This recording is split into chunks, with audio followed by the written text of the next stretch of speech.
একদিন এক নারী পাহাড়ে গিয়েছিল গাছের মূল খুঁজতে। হঠাৎ সে একটা অদ্ভুত জিনিস পেল, দেখতে একদম মানুষের মতো। সে ভেবেছিল এটা বিক্রি করে অনেক টাকা পাবে, কিন্তু বাড়িতে এসে ব্যাগ খুলতেই হঠাৎ উড়ে উঠল গেল। কয়েকবার ঘুরে সোজা আলমারির ভেতর ঢুকে গেল। নারী সাহস করে আলমারি খুলল আর অবাক হয়ে দেখল ভেতরে বসে আছে এক সুন্দর ছোট্ট মেয়ে। তার পায়ে বাঁধা লাল সুতা ঠিক সেই সুতাটাই যেটা দিয়ে নারীটি ওই জিনসেং বেঁধেছিল। আসলে মেয়েটি কোনো সাধারণ শিশু নয়, সে 1000 বছর সাধনা করা এক জিনসেং আত্মা, যে এখনো পুরোপুরি মানুষ হতে পারেনি। সে অনুভব করেছিল এই ঘরের অন্ধপুরুষের দেহে একটা শক্তিশালী পুণ্যের আলো আছে। ভালো করে বোঝার পর সে জানল এই মানুষটা একসময় এক সাহসী সেনাপতি ছিল, যে অসংখ্য ডাকাত দমন করে মানুষের প্রাণ বাঁচিয়েছিল। কিন্তু এক যুদ্ধে গ্রামবাসীদের রক্ষা করতে গিয়ে নিজের চোখ হারায়। এই মহৎ কর্মের পুণ্যই তাকে সাহায্য করেছিল মানব রূপ নিতে। কিন্তু সদ্য জন্ম নেওয়া এই ছোট্ট জিনসেং মেয়েটির খিদে ছিল ভয়ানক। একবেলাতেই সে পুরো পরিবারের খাবার শেষ করে ফেলল।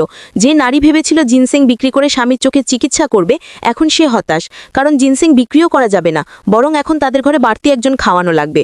তবুও মেয়েটির মিষ্টি মুখ দেখে নারীটি তাকে নিজের মেয়ে হিসেবেই রেখে দিল। কিন্তু হঠাৎ গ্রামের দুষ্ট লোক তাদের দরজায় এসে হাজির হলো। সে বলল, তোমরা 3 দিন আগে আমার কাছ থেকে 30 তলা রূপো নিয়েছিলে, আজই ফেরত দাও।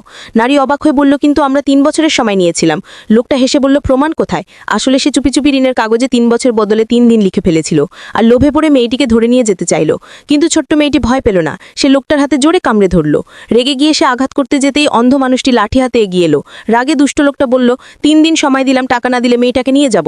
পরের দিন তারা সবাই পাহাড়ে গেল ভেষজ গাছ খুঁজতে, কিন্তু কিছুই পেল না। তখন ছোট্ট মেয়েটি একটা গাছের কাছে গিয়ে কিছু জিজ্ঞেস করলো, আর মাটি খুঁড়ে বের করলো এক টুকরো শিকড়। প্রথমে হতাশ হলেও মেয়েটিকে খুশি করতে সেটি ওষুধের দোকানে নিয়ে গেল। দোকানদার শিকড়টা দেখে অবাক হয়ে বলল, এটা তো খুবই দামি ভেষজ, আমি একটার দাম দেবো 50 তোলা রূপা, যত আছে আনো। এতে তারা আনন্দে ভরে উঠল। কিন্তু সেই দুষ্ট লোক বাইরে দাঁড়িয়ে সব শুনে ফেলেছিল।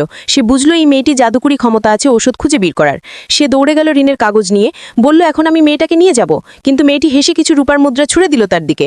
সে রূপা কুড়িয়ে নিয়ে চলে গেল, না জেনে এগুলো আসল রূপা নয়। মেয়েটি ফিসফিস করে বলল, ওগুলো আসলে ভেষজ দিয়ে বানানো মায়া রূপা, ওগুলো ছোঁয়ার সঙ্গে সঙ্গে শরীর জ্বলে উঠবে। ঠিক তাই হলো, দুষ্ট লোকের শরীরে আগুনের মতো জ্বালা শুরু হলো, গলায় ফোসকা, মুখে দাগ, শাস্তি পেল সে। এদিকে মেয়েটি তার শক্তি দিয়ে বীজে আলো ছড়িয়ে ফুল ফুটিয়ে তুলল, আর সেই ফুল দিয়ে অন্ধ সেনাপতির চোখে ওষুধ লাগালো। ধীরে ধীরে তার চোখ খুলে গেল।